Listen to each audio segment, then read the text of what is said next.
Pagi hari ini pagi yang berbahagia. Sebagai gubernur tentunya ada hal yang mendasar yang menjadi amanah leluhurnya orang Sunda, yaitu Sunan Gunung Jati yang dulu bermukim di Cirebon.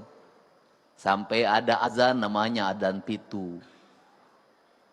Amanahnya cuma dua yang dia titipkan, tajuk dan fakir miskin. Kalau tajuk ini ya kayak gini, cuman ukurannya dulu kecil. Tajuk yang dulu itu terbuat dari bambu, kemudian pakai telapak batu, dikasih tiang penyangga kayu-kayu jati, kemudian diletakkannya di pinggir mata air dekat kolam. Kemudian di tempat itu ada azan yang dilantunkan tanpa pengeras suara. Di ruangannya hanya lentera untuk mengajarkan ngaji guru pada muridnya. Dan di tajuk itulah nilai-nilai kedamaian, nilai-nilai kerukunan, nilai-nilai spiritualitas bagi anak-anak pedesaan terbangun. Belajar ngajinya lama. Ada yang dari alif batasa sampai narawas, itu ada yang 1 tahun baru bisa, 2 tahun baru bisa, bahkan ada yang 6 tahun baru bisa. Tetapi selama perjalanan mengajinya itu, anak-anak itu tumbuh dalam harisma spiritualitas tajuk. Maka ada kakawen dalang namanya begini, gedong dhuwur kali sambung, paguliman sesepiting trim, pepetetan samia murag, balingbing lan jeruk manis. Gedong dhuwur artinya bangunan yang sangat tinggi yang menghubungkan bumi dan langit.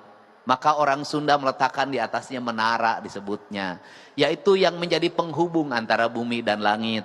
Dan yang menjadi penghubungnya adalah suara azan untuk mengingatkan orang agar dia kembali pada Allah.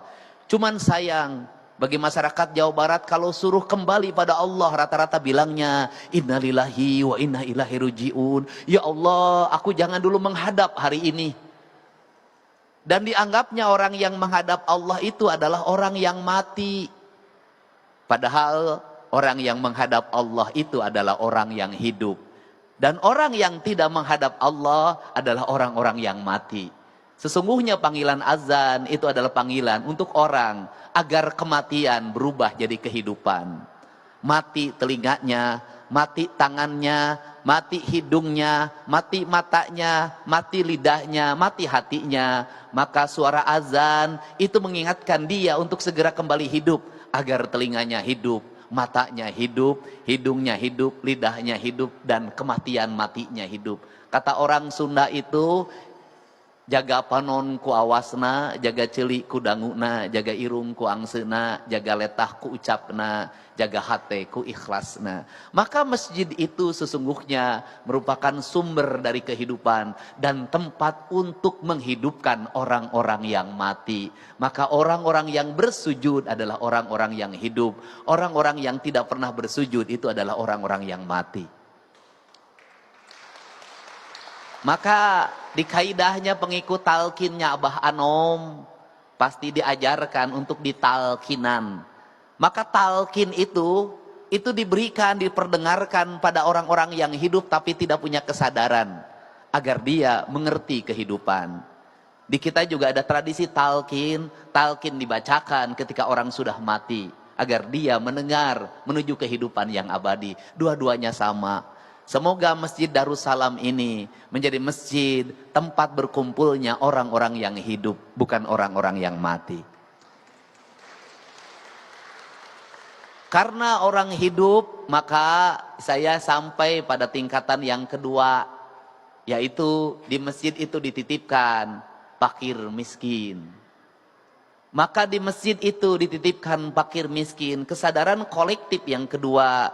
Setelah kita membangun rumahnya Allah, setelah kita membesarkan rumahnya Allah, setelah kita membangun kehidupan yang abadi di rumahnya Allah, yang ada 2 rumahnya itu, satu ada rumah ini masjid Baitullah, yang kedua ada rumahnya yang ada di sini di hati kita. Maka tugas kita yang kedua adalah menjaga anak-anak yatim untuk tetap bersekolah. Menjaga orang-orang miskin untuk tetap makan makanan yang sempurna. Menghindarkan dari berbagai peristiwa kriminalitas yang terjadi di Jawa Barat. Setelah saya amati seluruh peristiwa kriminalitas itu selalu berawal dari kemiskinan.